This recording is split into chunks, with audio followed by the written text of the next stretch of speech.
नवा नवा छत्तीसगढ़ी गाना सुने बर हमर जेपी स्टूडियो सीजी ला लाइक शेयर सब्सक्राइब जरूर करो।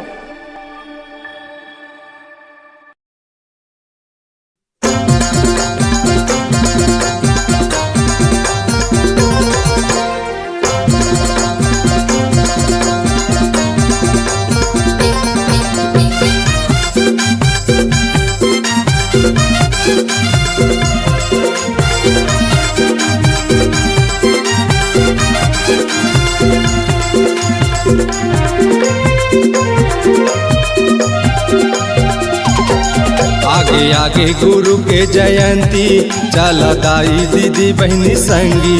आगे आगे गुरु के जयंती चल दाई दीदी बहनी संगी। जुर मिल के गुरु जयंती मनाबो, जुर मिल के गुरु जयंती मनाबो। नाचबो झुम झुम पंथी, हाँ हाँ आगे बाबा आगे आगे आगे गुरु के जयंती चलो दाई दीदी बहनी संगी। आगे आगे गुरु के जयंती चलो दाई दीदी बहनी संगी।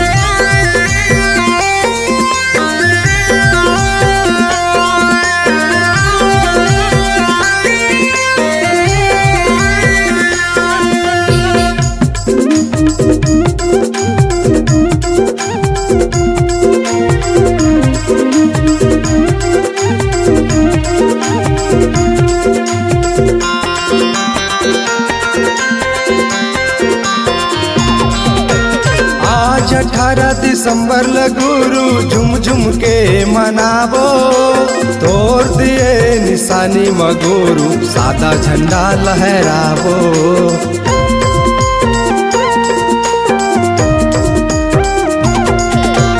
आज 18 दिसंबर ल गुरु झुम झुम के मनाबो।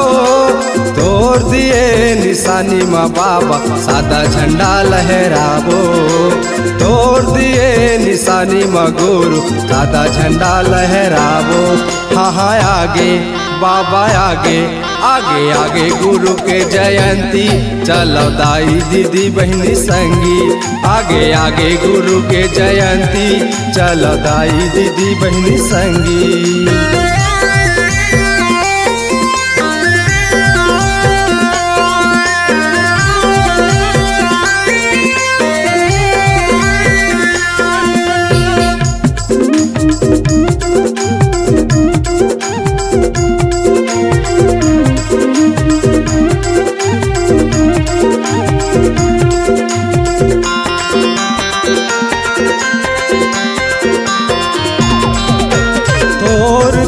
निशानी है गुरु जगमा रहे अमर गा।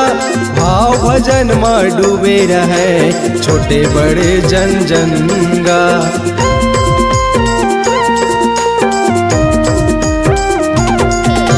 तोड़ दिए निशानी है गुरु जगमा रहे अमर गा। भाव भजन में डूबे रहे छोटे बड़े जन जन गा। भाव भजन में डूबे रहे छोटे बड़े जन जन गा। हाँ हाँ आगे बाबा आगे आगे आगे गुरु के जयंती चलो दाई दीदी बहनी संगी। आगे आगे गुरु के जयंती चलो दाई दीदी बहनी संगी। जुर मिल के गुरु जयंती मनाबो, जुर मिल के गुरु जयंती मनाबो। नाचबो झुम झुम पंथी, हाँ हाँ आगे बाबा आगे आगे आगे गुरु के जयंती चलो दाई दीदी बहनी संगी। आगे आगे गुरु के जयंती चलो दाई दीदी बहनी संगी। आगे आगे गुरु के जयंती चलो दाई दीदी बहनी संगी। आगे आगे गुरु के जयंती चलो दाई दीदी बहनी